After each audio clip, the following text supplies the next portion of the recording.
Insurance feels complicated, right? All those contracts, premiums, deductibles, and claims. It can sound like a foreign language if you're a beginner. But here's the truth. Insurance is actually one of the simplest financial systems in the world when you break it down. So today, I'm going to explain exactly how insurance works, why it exists, how it protects you, and how companies decide what you pay. We'll use simple words and real examples with absolutely no jargon.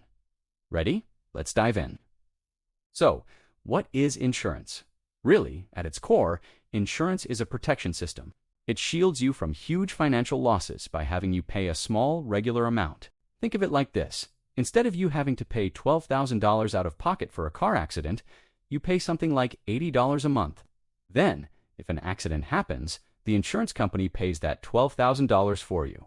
Insurance essentially turns a big, unpredictable loss into a small, predictable payment. That's the main idea. You're not paying for the accident itself. You're paying for protection from the accident. So, how does it all work? Well, here's the secret. Insurance companies collect everyone's money and put it into one giant pool.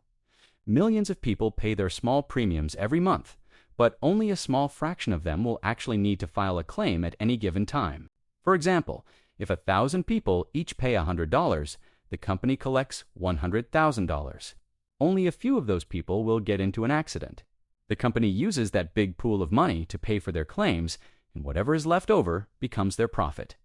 So, insurance works because most people don't file claims every month. Everyone contributes, but only those who need help receive money from the pool. This is a powerful concept called risk sharing.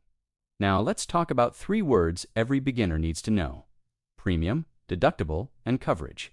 Your premium is the fixed amount you pay every month or year to keep your policy active.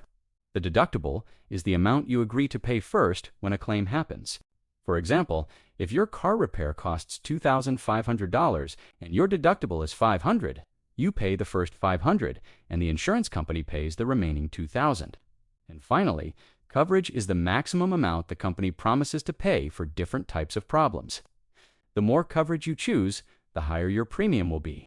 Have you ever wondered why your premium changes or why your friend pays a different price for the same car? Insurance companies don't just look at you as an individual. They look at data for your entire neighborhood, including crime rates, weather patterns, and local repair costs.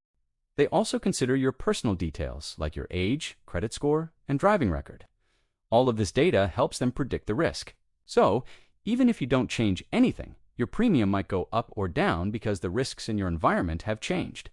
And there's an insurance for almost every part of life, because risk is everywhere. Auto insurance covers car, repairs, and damage.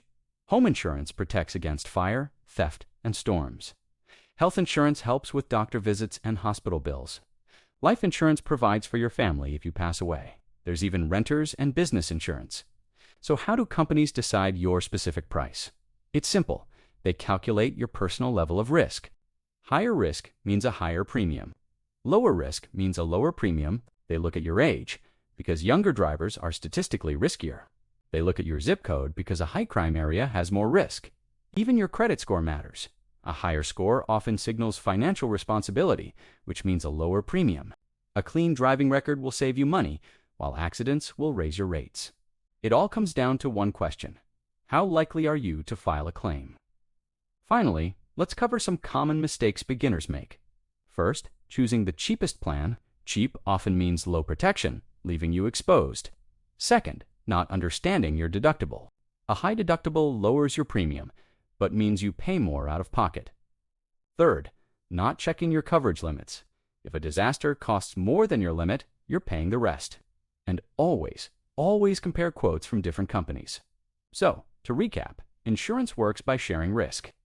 You pay a small amount regularly to avoid a huge loss later.